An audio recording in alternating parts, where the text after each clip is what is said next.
Rois Syuriah PCNU Kendala Kiai Haji Muhammad Daniel Royan mengatakan dalam acara membedah kontroversi nasab habaib di Indonesia.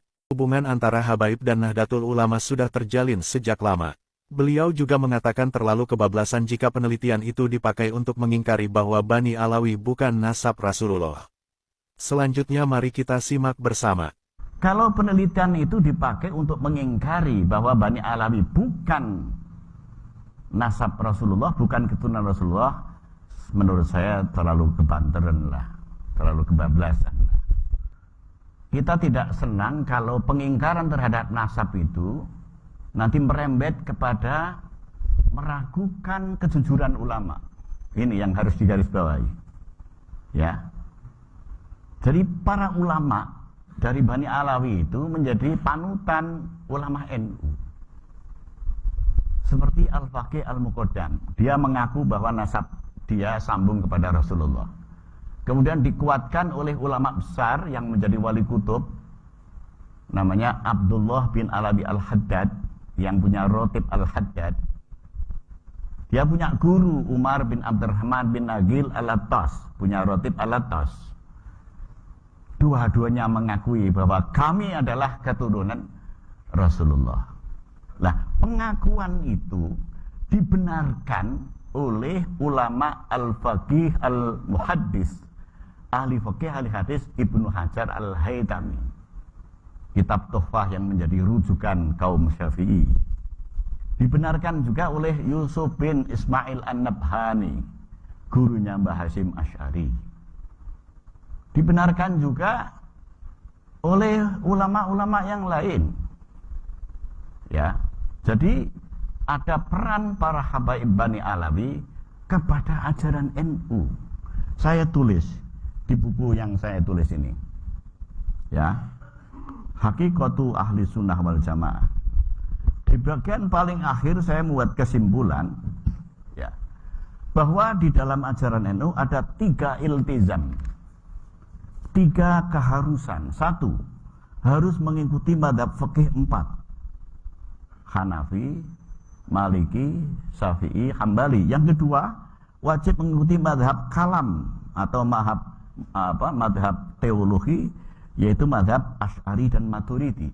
Yang ketiga, wajib mengikuti mazhab tasawuf, yaitu mazhab Junaid al-Baghdadi dan mazhab al-Ghazali. Nah, keputusan Kiai Hasyim seperti ini dari mana? Dari kaum Bani Alawi, dari Bani Alawi itu.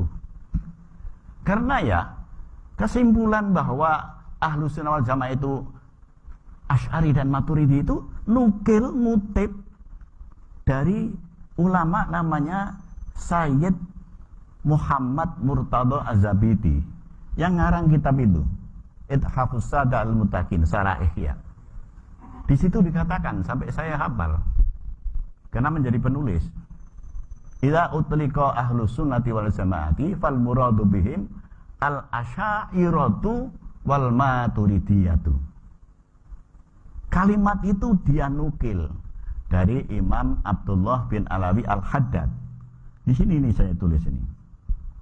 Ya. Nih.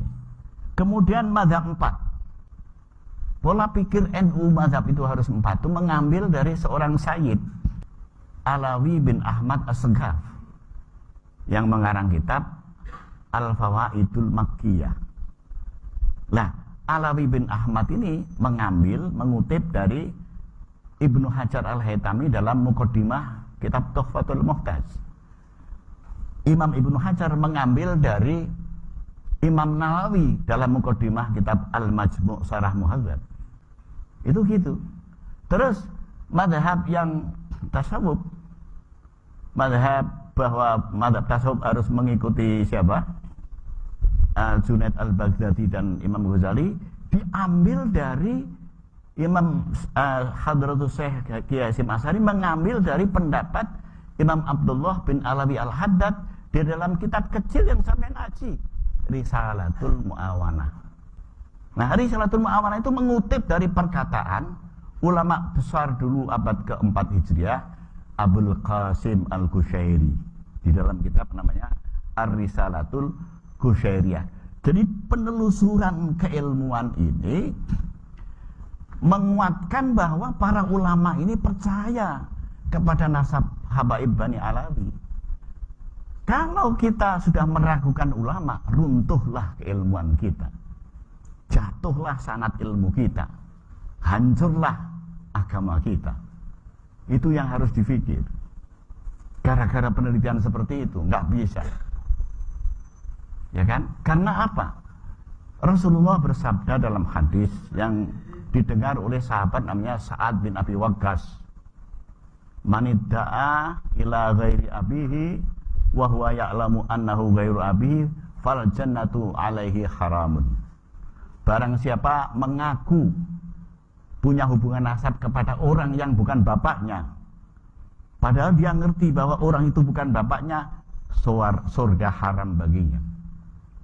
Kalau hadis ini kita saja tahu, mana mungkin ulama sekelas Sayyid Murtada Az-Zabidi tidak paham? Mana mungkin sekelas Abdullah bin Alwi Haddad tidak paham? Mana mungkin ulama besar sekelas Imam Nawawi tidak paham? Yusuf An-Nabhani tidak paham? Enggak mungkin. Mereka ulama yang ilmunya kita anut. Kita punya keyakinan kepada para ulama itu. Dan ulama yang harus kita ikuti adalah ulama siqatun, ulama yang andal ilmunya, as-sabat, yang komitmen keyakinannya, yang konsisten ideologinya. Itu begitu.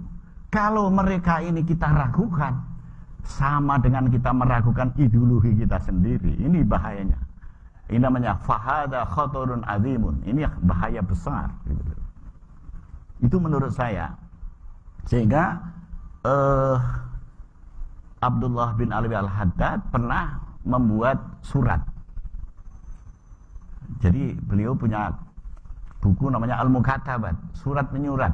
Al-Mukatabat itu surat menyurat. Dia menyurati seorang ulama. Kalimatnya min Abdullah bin Alwi Al-Haddad Al-Alawi Al-Husaini. Berarti kan mengaku saya ini Husaini. Kiai Hasyim Asy'ari dalam kitab Ziyadah Ta'liqat. Jadi NU itu didirikan dulu, dikritik oleh kiai di Pasuruan namanya Abdullah bin Yasin Al-Pasurwani. Kemudian kritik Al-Pasurwani dibalas kritik oleh Kiai Hasyim, judulnya Ziyadah Ta'liqat, bahwa Anda mengutip syair itu, Anda mencuri dari syair karangan Al-Imam Al-Habib Abdullah bin Alawi Al-Haddad. Kiai Hasyim cetha nulis ngono kuwi. Berarti Kiai Hasyim ngakoni kalau Abdullah bin Al-Haddad itu Habib Bani Alawi, sambung kepada Rasulullah, karena disebutkan Al-Habib, disebutkan Al-Haddad. Kemudian di dalam Qanun Asasi Kiai Hasyim mengakui qala As-Sayyid Ahmad bin Abdillah As-Segaf. Ada As-Sayyid, ada As-Segaf. Berarti ada ulama yang dulu ketua Rabithah Alawiyah namanya Ahmad bin Abdillah As-Segaf. Diakui oleh Kiai Hasyim. Di dalam kitab Risalatu Ahli Sunnah wal Jamaah, Kiai Hasyim sering mengatakan qala As-Sayyid Muhammad fi Syarhil Ihya'i. Siapa yang dimaksud Sayyid Muhammad fi Syarhil Ihya? Sayyid Muhammad Murtada Az-Zabidi yang mengarang kitab Ithafus Sada Al-Muttaqin. Jadi Kiai Hasyim itu mengakui. Kalau Kiai Hasyim mengakui, masa kita enggak? Masa kita ragu-ragu? Jadi wa yahrumu at-tashkiku fil ulama'i. Tidak boleh menciptakan keraguan terhadap ulama. Ya, bahaya ini. Bisa meruntuhkan ideologi, bisa meruntuhkan akidah. Ini yang kita pikir adalah dampaknya, bukan hanya apinya yang menyulut, tapi kita pikirkan juga kebakarannya. Ya, maka kita harus ikut memadamkan api itu, jangan ikut membakar. Gitu.